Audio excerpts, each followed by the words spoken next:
In the world of info marketing, a lot of business owners focus so much on getting customers, they miss the most important part, which is keeping those customers for life. Hey there, everybody. Welcome to the Magnetic Marketing Podcast. In today's episode, we get to listen to Sean Buck. Sean co-authored No BS Guide to Maximum Referrals and Customer Retention with Dan Kennedy. And today, we're going to talk about how deadly an unchecked turnover rate can actually be to your business. Now, Sean's going to share with you a 3-step formula that's going to help keep your customers for life, as well as share his own strategies for getting customers to refer their friends and colleagues back to you, not only creating customers for life, but a never-ending supply as well. Let's jump in. I don't think there's anybody that has had a bigger impact in the field of direct response than Dan Kennedy. The legend of Dan Kennedy should be ignored at your own peril. They're not really lessons, they're kind of laws that you live by. Dan opened my eyes to what small business marketing looks like. Dan teaches strategic direct response that is timeless. His ripple effect touches people who don't even know his name. The world as we know it was changed because Dan Kennedy became obsessed with marketing. Welcome to the Magnetic Marketing Podcast with your host, Dan Kennedy. Why should your members refer you to their friends and contacts? I'm Robert Scrobe, president of the Information Marketing Association and author of the official Get Rich Guide to Information Marketing. Today's program is all about how you can maximize referrals and long-term customer retention from every single customer that you bring in. My guest today is co-author of the book, No BS Guide to Maximum Referrals and Customer Retention, which has 31 reviews and 4.6 out of 5 stars in just a few weeks that it's been available. Sean Buck has been a serial entrepreneur for over 15 years and currently owns and operates the Newsletter Pro based out of Boise, Idaho. Although the Newsletter Pro has only been operating for 5 years, Sean and his 40-member team have grown the company into the nation's largest custom print newsletter company, printing and mailing millions of newsletters annually for diverse industries spread across 4 countries. In 2015, Sean and the Newsletter Pro landed at the number 120 spot on the Inc. 500 fastest growing companies list with a shocking growth rate of 2,975%. And to share why and how that happened and how you can do it too, we have Sean Buck on today's program. Yay! Welcome. Hey, thanks for having me, Robert. I really appreciate it. I'm excited to be here. Well, and I've been a Newsletter Pro customer for well over a year now, and you guys publish our newsletter, and certainly appreciate what your team does, and enjoy connecting with you at the events. It's good to catch up. Yeah, same. And I appreciate you being a customer, and we've likewise been a customer for many years, getting this publication every month and devouring it, and it's one of my favorites. So, yeah, it's an honor to be here. Dan does an amazing job with the No BS Info Marketing Letter and Information Marketing Special Reports, and I hear over and over again that those are the best things that Dan writes. So thank you for that. I appreciate it. So why is it important for info marketers to focus on retention and referrals? I mean, isn't this something for local businesses to worry about? I mean, info marketers are primarily worried about getting new customers and increasing their value. Is referrals really something that should pay attention to? Yeah, I mean, I think so. Here's the thing: as Dan would say, and you'd probably agree with, the most difficult and expensive part of any business is getting new customers. So by focusing on how to teach them how to get each customer to multiply, as well as how to get customers to stay longer, you can really watch your business grow at a crazy rapid rate. I always ask people, how much larger would you be? How much more money would you be able to spend to get a customer if no one had ever left, if you just never lost one yet? How much easier would business be if that was the case? Your info businesses, are notorious for high turnover rate. And not, of course, not all of them, but I'm painting with a broad brush here. But many of them, when I get to see my friends, and I get to see the back end and the real numbers and stuff, they have a large influx of people, but then a mass exodus of people as well on a monthly basis. And so focusing on retention is more natural. I think actually info businesses, that is more top of mind. Referrals, on the other hand, referrals come in a lot of different shapes and sizes, right? So it could be referral partners, could be referrals from friends and family. So there's a lot of different ways to get referrals. It doesn't have to all just be, like a friends and family based referral, which we can jump into a little bit more here in a little bit. But let me give you an example, I guess. Let me start there. So churn, it's a massive problem for most businesses, and it can be a massive problem for a lot of info businesses. And I was speaking with a friend of mine last week. He owns a $1 million plus info business, and he is running at between a 3% to 6% per month in churn. And it is literally slowly killing his business. I mean, if he stopped all the marketing activities, right, he'd be out of business in relatively short order. But if you look at his numbers, we dug into his numbers a little bit, he's losing between 40 and 70 customers each month. And based off of the amount of new customers he's adding every month, depending on where he's falling on that spectrum of lost customers, it's taking him somewhere between 13.5 and 23.5 days of each month is just dedicated to replacing the members who have left. So think about that. That means that, somewhere between 6-7 days. I mean, if it's February, he's only got like 4 days to replace them, to get new members, right? But somewhere in 6 or 7 days of the month was where he's getting all his new growth. If he could bring that churn down, if he could bring those lost customers down, I mean, can you imagine how much more profitable his business would be? How much faster it would grow? I mean, it would be crazy. Preach it, brother. You're on top of my soapbox, that's for sure. I'm doing a presentation at this month at the SEPA. It's the Specialized Information Publishers Association, and these are the trade publishers that produce really mostly business type corporate newsletters. And then there's plenty of financial type stuff, Agora, Boardroom, and those types of folks are members of SEPA and are there. Most of these members are annual subscriptions, annual renewals versus monthly continuity, but the numbers are pretty similar either way.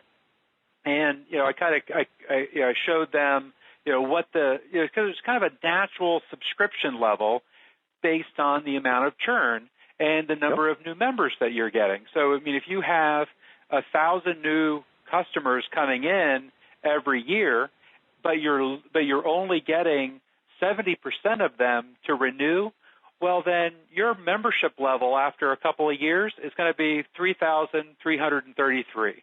If 1,000 a year, will roll through, and you'll have about 3,333 natural members. 80% is at 5,000. If you get 90% renew, that doubles up to 10,000 members. It's amazing. Talking with folks, which is easier, trying to get your renewals from 80% to 90%, so that you could double from 5,000 to 10,000, or trying to double the number of new members and subscribers that you're generating. It's so much easier to hold on to the ones that you're getting. And it's interesting that what you talk about in terms of your example, because with info marketers, most of the numbers that I look at, they're losing 70%. They're losing 70% of their members a year, not keeping them. So certainly on churn, it's an epidemic portions for this industry, and yet it's pretty well accepted. Yeah, and think about, I mean, even if we take that out just one step further, it's the most expensive thing you do is go get a new customer. Couldn't you take a little bit of that money that you saved by taking your churn from 70% to 35%, how much money do you save where you don't have to spend to get those customers, right? To just even make that up, if how much more money or how much more revenue are you generating by doing that? Because now you've got 35% more customers. I mean, the numbers are, the fact that people don't pay more attention to it is actually shocking to me. And when people say, hey, Sean, how did you grow 2,975%? Well, that's because we were averaging less than most months, but on a bad month, we were averaging 1% churn a month over the course of a number of years. Now, that's how we grew so fast. People just didn't leave. They came on and they stayed. I would love to say it was because I was a genius and just amazing. And of course, there's some of that. I mean, that's obvious, right? But well, I mean, that goes without saying. Yeah, it goes without saying. But at least in polite company. That's right. So, when I talk to some of my friends running bigger businesses, so I've got another friend I was talking to a few months ago that runs a $100 million plus subscription-based business, basically, and he found that in his $100 million company. So to go back to the top of your question here, why referrals? Referrals were their number one source of new business. Now, that wasn't just referrals like I'm a customer, and I am a customer of his business. Just me referring, you type of a deal. But that was also, so that was that type of referral. But it was also, so I've got my own herd of people, and I do a promotion, and so you could call that affiliate marketing. They call it partnership marketing. That's what I call it.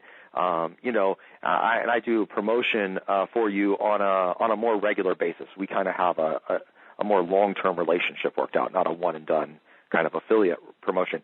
So that was their largest source of new customers. But also in he tracks his his top three metrics that he's looking at, personally, where he reports on them and the board's tracking him on and stuff.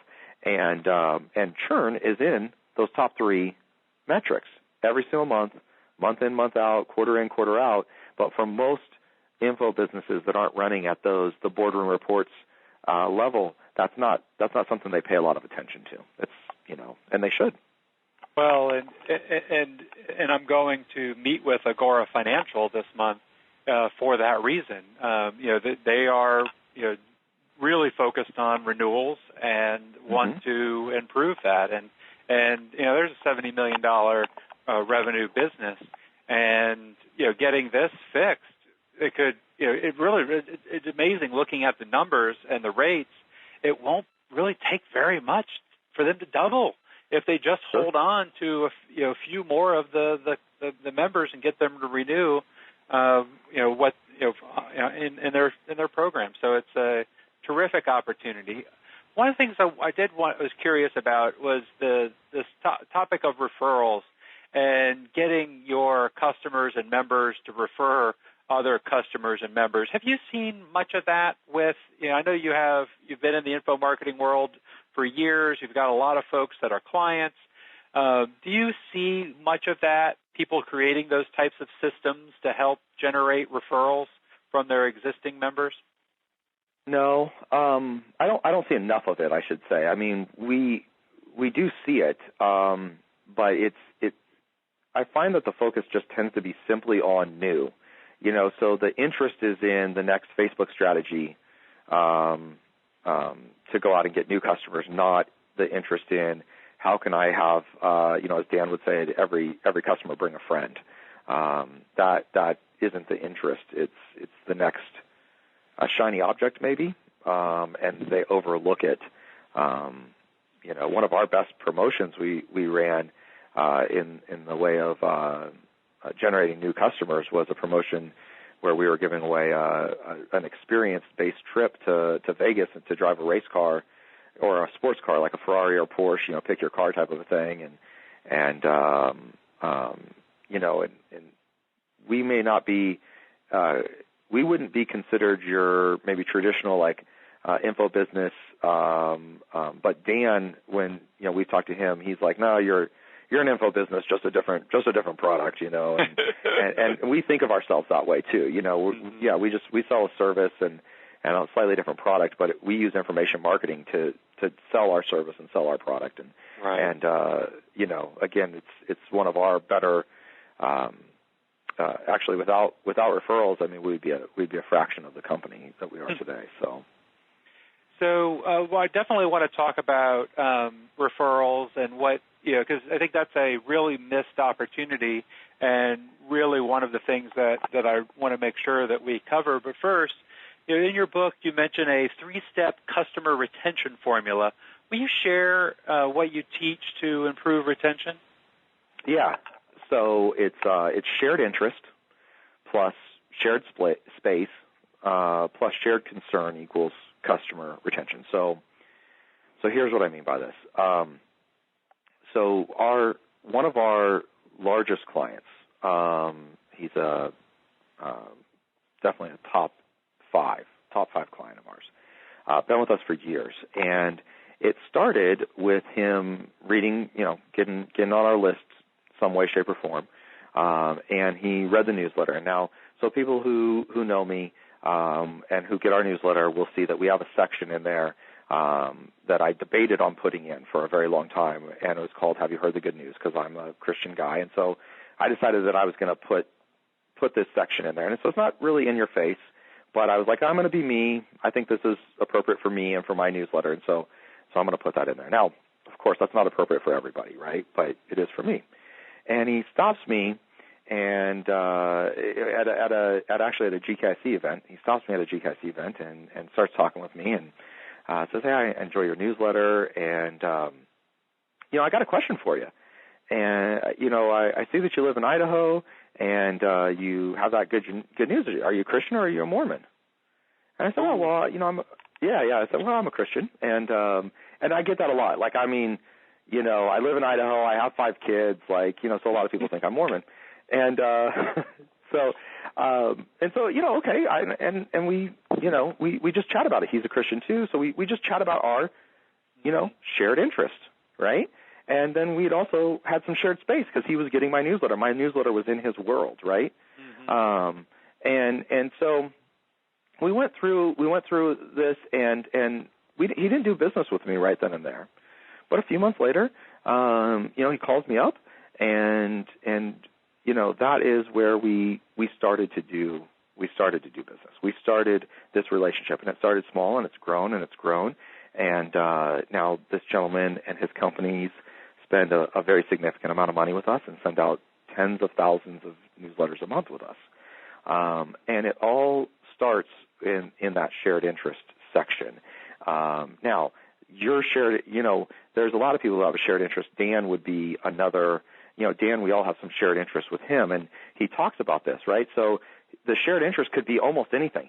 He talks about when he gets up on stage and he's like, "Yep, I went bankrupt at one point in time, and I was an alcoholic at one point in time, and I love Disney over here," that he gets people who come and talk to him about those shared interests and tell them their stories of going bankrupt, or how they've struggled, and they've struggled with maybe some kind of addiction, and how seeing him being so successful is helpful to them, or whatever. So he's starting to build those bonds, and he's starting to build those relationships, and so you can do it in a lot of different ways. What about somebody who feels like, oh man, I don't have anything interesting? Yeah, that's funny. We all feel that way, right? So we all feel like everyone else is more everyone else is more interesting. Their life is more exciting. And the funny thing is you feel that way. You're like, oh man, Sean, look, he has 5 kids. That's an exciting life. Maybe they're not thinking that. They might not be. But, no, I don't think so. he lives in Idaho and has 5 kids. That's so exciting. But I'm going to stay away from there. I don't know. If I could go, I'm going to bring my own water. There you go. Yes. But whatever the thing is, they might think it's so fun, but everyone thinks their life is kind of mundane. And so the easiest way to overcome this, and we have to overcome this for our clients all the time, and so is just start making a list of stories you're willing to share, and stuff you're willing to talk about. And so for me, what I've found is that there are certain things that people connect with me on. And so some of the things on my list to give you an example, right? It is. The Idaho thing, right, is on my list. The 5 kids is on my list, but I usually add in the fact that it's all boys. I have 5 boys. The fact that I had a kid in high school at 16 years old. In fact, crazy life event tomorrow, he is getting married. Oh, my goodness, congratulations. Very weird. Yeah, thanks. So it'll be, we're going to go do that tomorrow, so that'll be fun. And, so I'll tell that story, and I'll tell the story about how I got into business at a really young age, right? And so I tell these stories, and these are the stories that I've said are okay to tell, that are okay, that are interesting, that maybe I told it at a cocktail party that someone thought was interesting or whatever at some point in my life. And so you can just create your own little, this is what I'm going to tell them, and this is what I'm going to share, and this is the interesting stuff. And although you've told it a million times, that doesn't mean that they've heard it a million times. Most of the time they've never heard it before. But having a kid at 16 could be really embarrassing. Sure. And does one of my business contacts or prospects really care about that? Yeah, so really good question. It could be embarrassing. One, I have found personally that claiming I'm the smartest guy in the world and I never make any mistakes and I've never done anything wrong in my life doesn't work as well for me as being like, hey, yeah, you know what, look at this marketing campaign over here. I got to be honest, we didn't kill it with this one. That actually tends to work better. As far as the kid thing goes, I guess it depends on the story. So my short version of my story on that is that I had a kid at 16, and his mom and I made a very short go of it, and then she decided to bow out, and I decided to raise him. And so instead of doing what most teenage dads do and walking away, I stepped up and I raised him. Now, I could stop there, but I actually go on to say, but it's one of the reasons I'm 37 years old, and I've been self-employed since 2001. I've had a lot of success because I had to figure out how to be an adult at 16 years old. I had to figure out how to, I walked into a bookstore and picked up a book written by Dan Kennedy at 16 years old and started reading it. And so it's one of the reasons that I've been successful. So now let me give you, not just to give you the story, but what have I said in that story? There's a lot. I've said a lot in that story. I said, look, I'm a stand-up guy. Even when something goes wrong, because at 16 having a kid, even though it worked out really well for me, that was not, that in society is considered wrong, Even when it goes wrong, I make it right. I'm there. I don't run away from my responsibilities. I'm honorable. You could have been embarrassing to you into something that really is an illustration of your character. That's right. And I didn't have to walk in and say all those things to illustrate it. I told a story to illustrate it. Mm-hmm. Yeah, you didn't say, oh, you can trust me. Instead, you told a potentially embarrassing story, which creates, like as you say, connection. And, because you've been vulnerable, they feel like they can trust you because you've told something that could be embarrassing to you. And yet that embarrassing story actually gives them insight into your character that you couldn't ever say, hey, you can trust me. Because as soon as I learned a long time ago, if somebody ever tells me to trust them, that I need to get out of that room. Yeah, I need to run. Yeah, I mean, that story is, like everyone probably on this call, that's listening to this, I lead with my background story. Like, let me tell you my origin story, right? Excuse me. And I lead with that story. And so with that being said, I was at a women's event. I was speaking to a room of 300 or 400 women, and I'm 5-8 minutes into the presentation, and I get to that story, and I literally get a standing ovation. Oh, my goodness. 8 minutes into the story, right? Or 8 minutes into the presentation. It's a 90-minute presentation. I actually was shocked at first. I didn't know what to do. I just said thank you, and then I was like, now I'm all flustered and blushing, and I don't know, I don't know what to do. And so it threw me off my presentation a little bit. But so I tell you what, I sold really well at that event. So that's connection. Yeah, so there you go. So there's your shared interest, right? And shared space. So your shared space is you need to get stuff in their physical world. Okay, you want them to see your name, your logo. So this can be your newsletter. This can be, I got a Dan Kennedy bobblehead sitting on the top of my bookshelf over here in my office. It could be your CDs. It could be a lot of different stuff. Like if I was to give you, I'll tell you what we use, and this is in the book. Dan and I wrote it's the No BS Guide to Maximum Referrals and Customer Retention, so they don't have to memorize all this.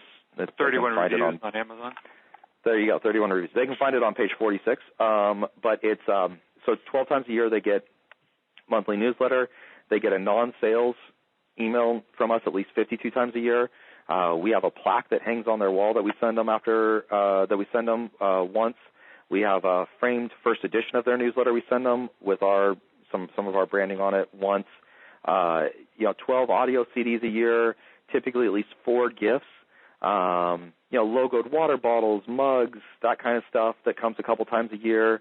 Marketing examples a couple times a year. Birthdays and Christmas cards with gifts a couple times a year. Special reports, 2 to 6 times a year. I mean, it goes on and on and on, but those are the things that we're getting in people's physical space, right? I think that's very important, that there is absolutely something about giving them a physical document that lays on their desk or comes in their mailbox that is really very different emotionally to experience than just another email in their inbox. So I like that. So you got shared interest, shared space, and the third? Yeah, so shared concern. So this is kind of the final piece of the puzzle. You have to actually want your customers to be successful and be concerned with their success, right? And you can show that in a lot of different ways. But I mean, they are obviously concerned with their success. So if you come across like you just really could care less whether this works for them or it doesn't work for them, you have no concern for them, then that's not a relationship. You don't have a relationship there, and relationship is the key to longer-term retention, or a key to longer-term retention. So you need to help them as much as you can achieve the promised outcome. I hear numbers thrown around like, well, 95% of people don't even open the package and so on and so forth. And I'm like, well, that's just asking for more returns and for them to never buy from you again. Right. I would want to consider how can I get them to at least consume the information so at least they get the knowledge out of it, right? So not just being concerned with making the sale, but being concerned that you give them value and get additional value and concern for their success. And I know a lot of people say that they are concerned for that, and I know tons of people are, but I see some where their actions tend to speak louder than their words. And so, I want to see that shared concern there. I think it's brilliant. And also, today, a lot of the product is digital, so it's online. And you can tell if you want to know whether or not members are logging in. And for somebody who's not logging in, a follow-up sequence to say, hey, I noticed you hadn't been around in a while. We'd love to have you back. Or I noticed you started the training module and got to module 3 and haven't yet started 4, and it's been a couple of weeks. Do you have any questions? Do you have anything that I can help you with? And all that can be set up and automated with just a little bit of forethought, and it goes a long way to cutting that, 70% of your members are gone within the first year, or really even in a lot of businesses that I see, even in the first 6 months. And totally. It starts with the concern, and it really doesn't take a lot to, a lot of folks, I remember, folks are like, oh, well, but if I ask them, if I send them an email, then maybe they'd want to quit their membership because now they'll be reminded that they're paying membership, and they'll just want to quit early. And you know what? You don't want members who are not paying attention, and those are not the ones that are going to refer. Those are not the ones that are going to be success stories. And you're not going to grow. If you're thinking you're going to grow a business based on people who are not paying attention to the charges, that's the wrong business model. And instead, like you're saying, show concern, build a relationship, and a connection with them that allows you to build a business on a foundation of relationships, because that's what's going to be valuable for you on a long-term basis. Yeah, couldn't agree more. So, like you were saying before, in the info marketing world, referrals are rare. Campaigns that go to new customers or existing members in order to invite them to come into the info marketing, business is pretty rare. The dentist usually isn't, out there referring other dentists to his coach or even mentioning that he has one. And so we suffer a little bit from, like the restaurant owner isn't going to go around and say, hey, I've got, I got this coach to help me get more customers into my business. In general, they kind of feel like they should be able to do that without the coach. So how do you get folks to not only admit that they have a coach or they have resources or they're open to getting this help, but then also refer other people to you? Yeah, so I think it starts out with why aren't they going to do that? I mean, that's not the case for everybody, and I think the why that people aren't out, screaming your names from the rooftops may come into partially that shared concern we just talked about, but it could come into just that you don't have a system set up to help them do it. If I think about Dan, so many of his top students talk about him. If you go to a Ben Glass conference, he talks about Dan Kennedy. If you go to many of the Mike Crows, these gurus of these niche gurus, right? If you go to their conferences, they talk about Dan, and the reason I know they talk about Dan is because I meet a lot of these people at GKIC events who when you ask them where their origin story was, they're like, well, I was sitting in Ben's conference, and it was great, and then he mentioned this guy Dan, and so now I'm here as well.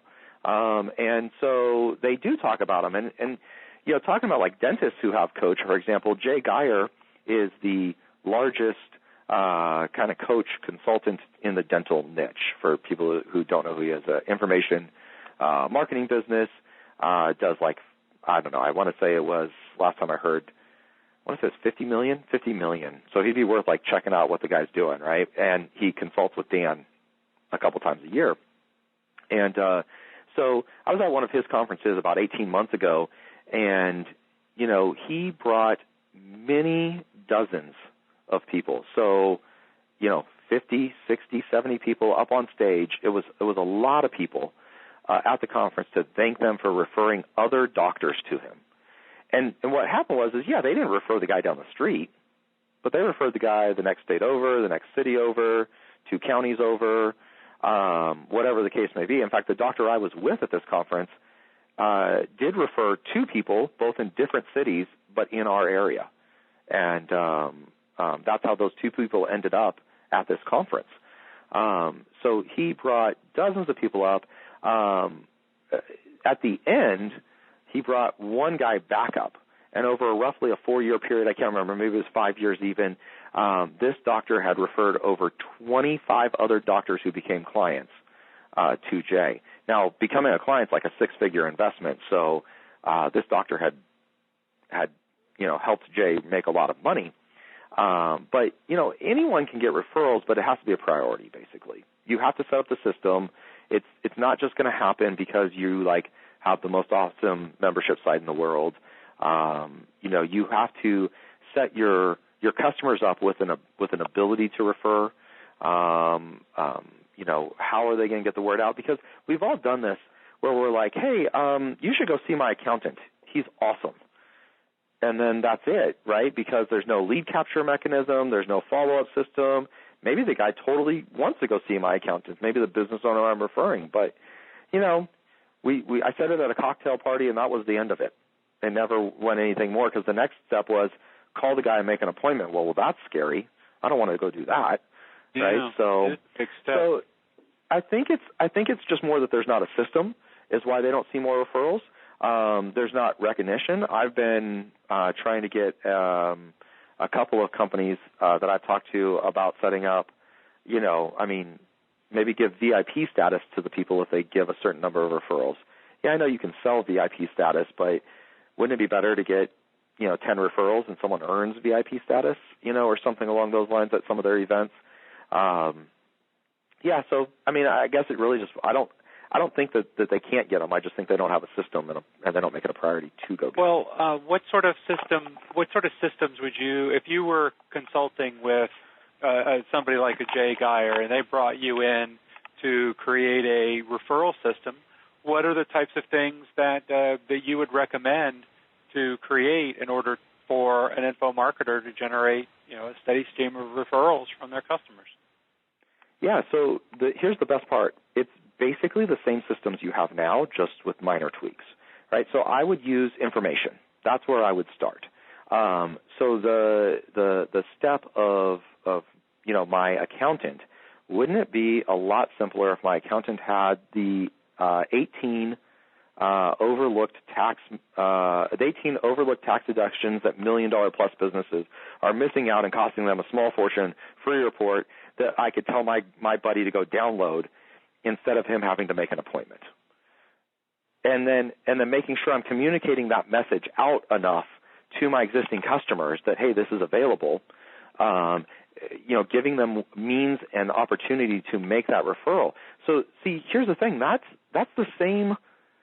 That is the exact same model that they're using to get new people in from Facebook or whatever media they're using, right?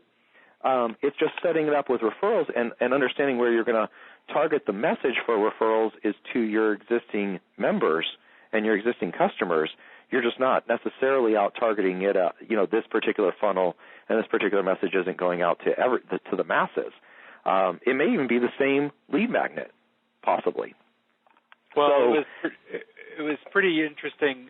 One of the things that I grew IMA with, and we actually, I think this promotion added something like 280 members or something back in 07 and 08, which was the 4 for Free campaign.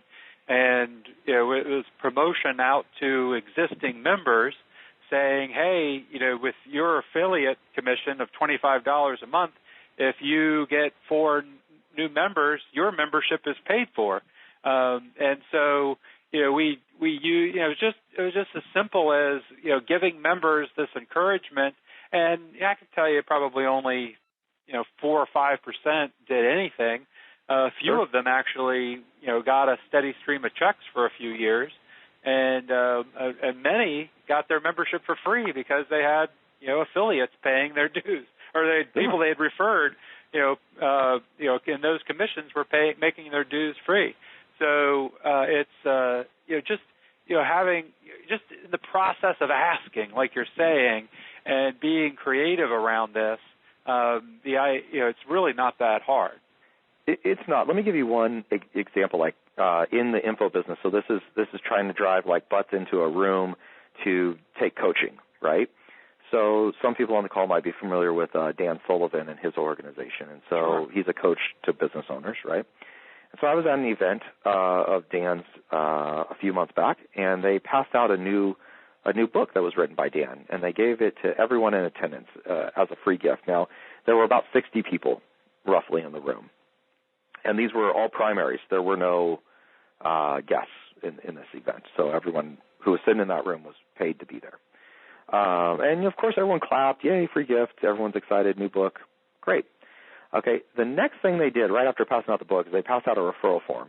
And they asked if we knew anyone that would be a good fit for the class, if we would jot down their info and check a box offering them either the same free book we just got in the room, or they could pick from, it was 3 other books that, that were maybe Dan was more well-known for. I'm not as up to date on his world and what he's well known for or not as maybe I'm in GKIC, but it appeared to be his more popular titles.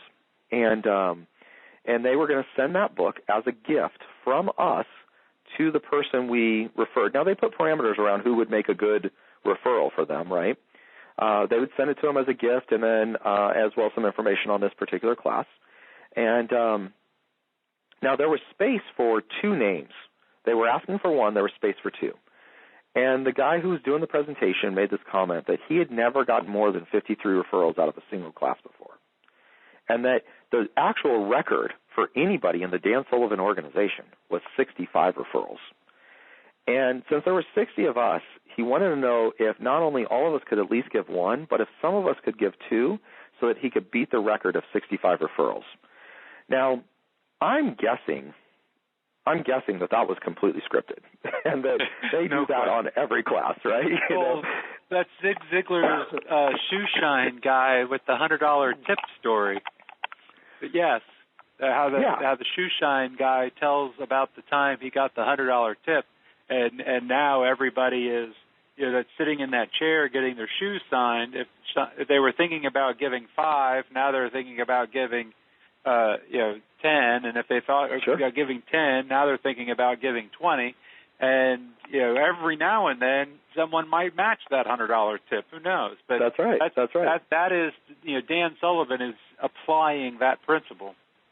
Yeah, absolutely. And so now they did hit their 65 referrals. Given. Nice. Yep. So he beat the record, which again I'm guessing was completely pulled out of thin air. But I enjoyed it nonetheless. I enjoyed it no less knowing that it was probably made up. In fact, I was like, hey, can I put my name on here and get one of these referral gifts so I can just see what your system is? But nice. Here's the funny thing. I did actually ask one of the friends whose name I put down to scan or take pictures. I wanted to see everything when it comes in. So, but here's the funny thing. They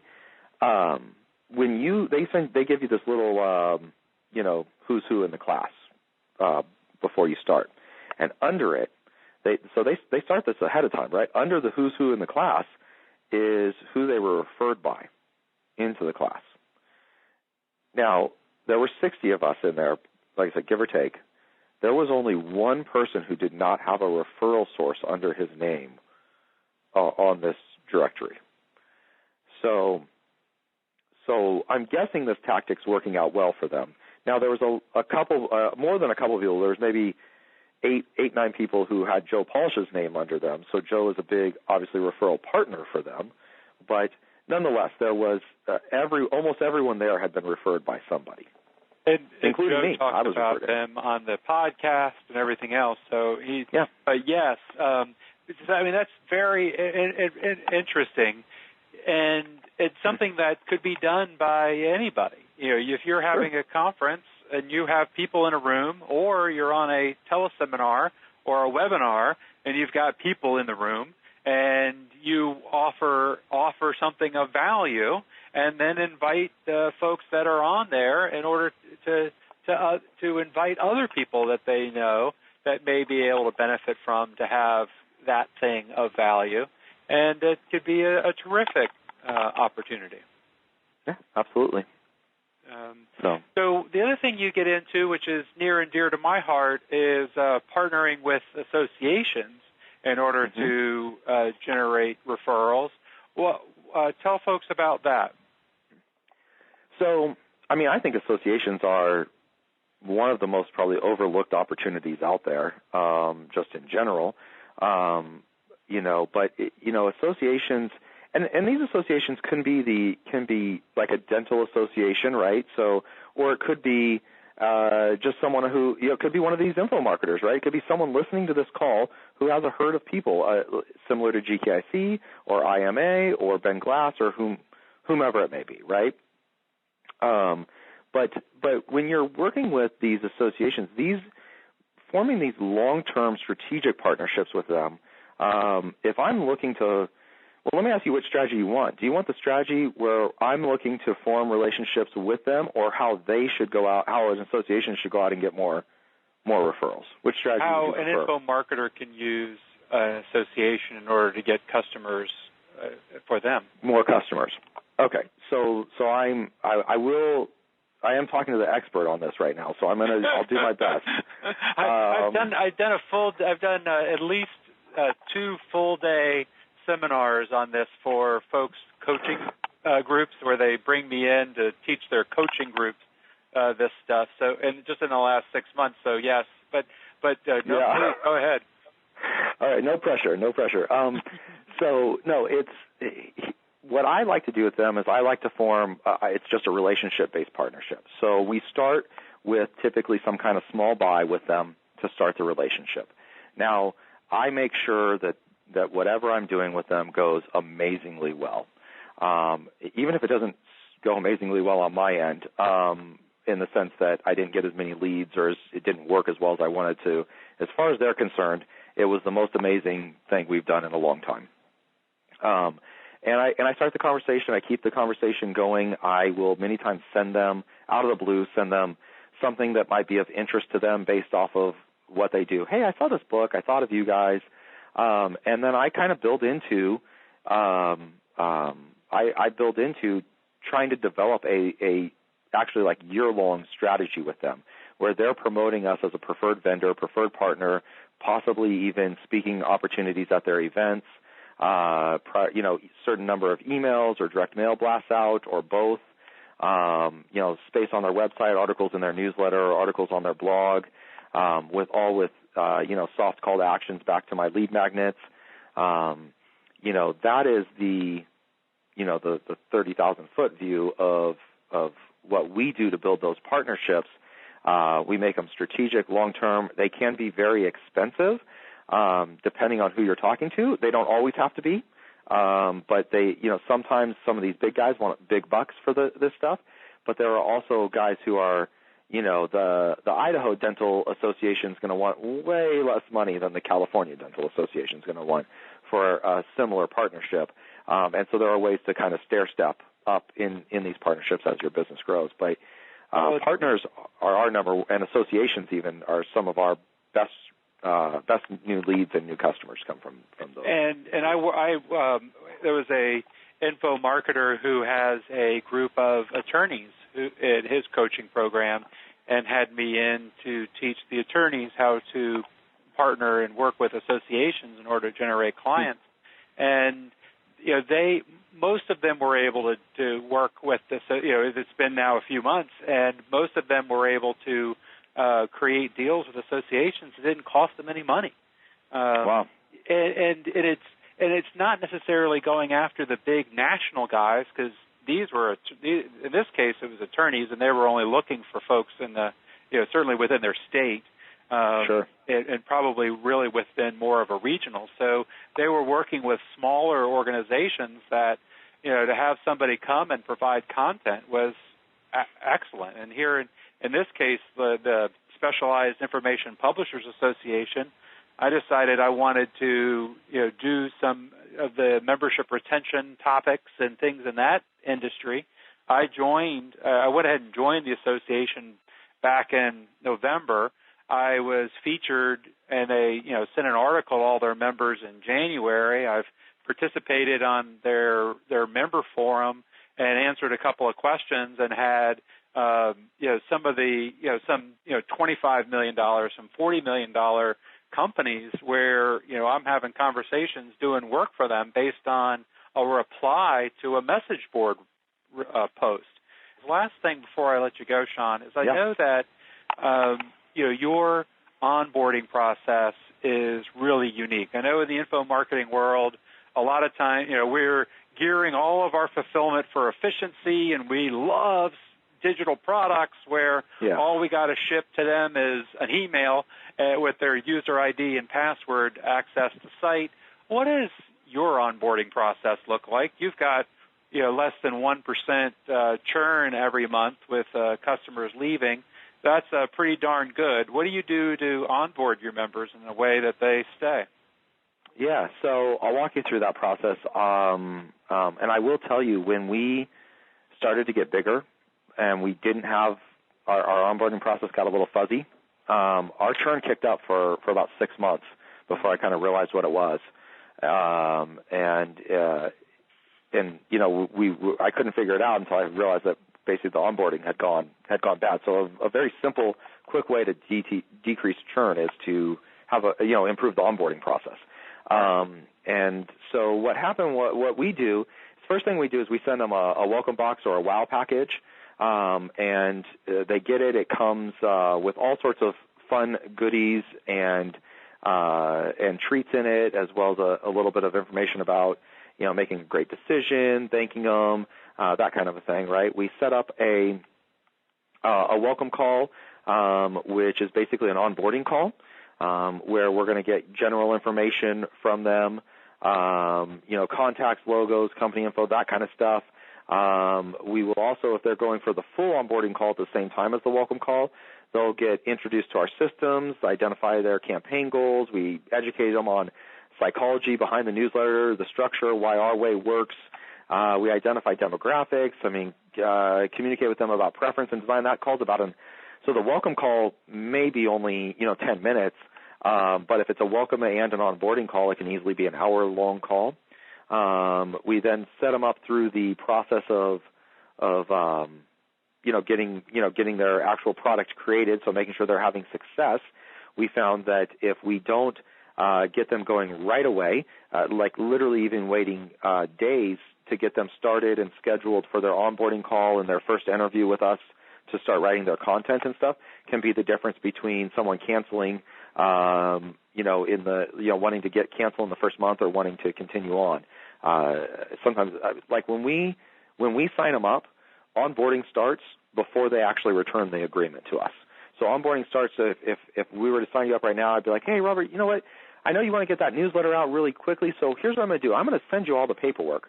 But let me go ahead and put you on hold really quick, and I'm going to transfer you over to Kevin. Kevin is our onboarder, and he's going to schedule that first onboarding call with you so that we can get you started and get you in right away. And so, of course, Kevin schedules the call for tomorrow or, Monday or whatever, and that does one of two things. One, when you schedule the onboarding call, you're a lot more committed to the whole process. And two, if for some reason you haven't sent back the agreement, when Kevin gets on the onboarding call, the first thing he does is ask you, hey, can you jump on your email really quick and send back the agreement? And so it helps actually close some deals that way. So we take them through, the whole process to getting it created, getting their newsletter created through approval. We then send them that framed first edition that I mentioned earlier with a thank you letter and some other little treats. And even there, having that onboarding call, anybody that's got a coaching program with, they're either paying you $400 or $500 a month or $1,000 a month or $1,500 a month, having an onboarding call that educates, talking about the values of the organization, having them set some goals. So now they're thinking about the future, and they are so much more committed once. It's one thing when they buy, they're kind of relieving some pain, but now when you've gotten them to set some goals, now they're thinking about this as a 3-month or a 6-month or a 12-month commitment because they've set a 12-month goal of what they want this to accomplish. And then in setting that call up as part of the sale are all three really, really brilliant little subtle takeaways that I think are excellent. So, Sean, this has been awesome. I appreciate you joining me as my guest today. This is great information about how to build connection through shared interests, shared space, shared concern, how to create a referral campaign, as you said with the strategic coach example, and also a lot of onboarding tips. So a lot of great information here. So thank you so much. Thanks for having me, Robert. It was a pleasure and an honor. Thank you for listening to the Magnetic Marketing Podcast with Dan Kennedy. If you love hearing in on these lost Dan Kennedy talks and speeches and calls, then please let someone else know about this podcast. That's how you can help it to grow. And the more it grows, the more free Dan Kennedy we can bring to you. Also, Dan would love to give you the most incredible free gift ever, designed to help you make maximum money in minimum time. Now, this free gift comes with almost $20,000 in pure money-making information for free just for saying maybe. You can get this gift from Dan right now at nobsletter.com.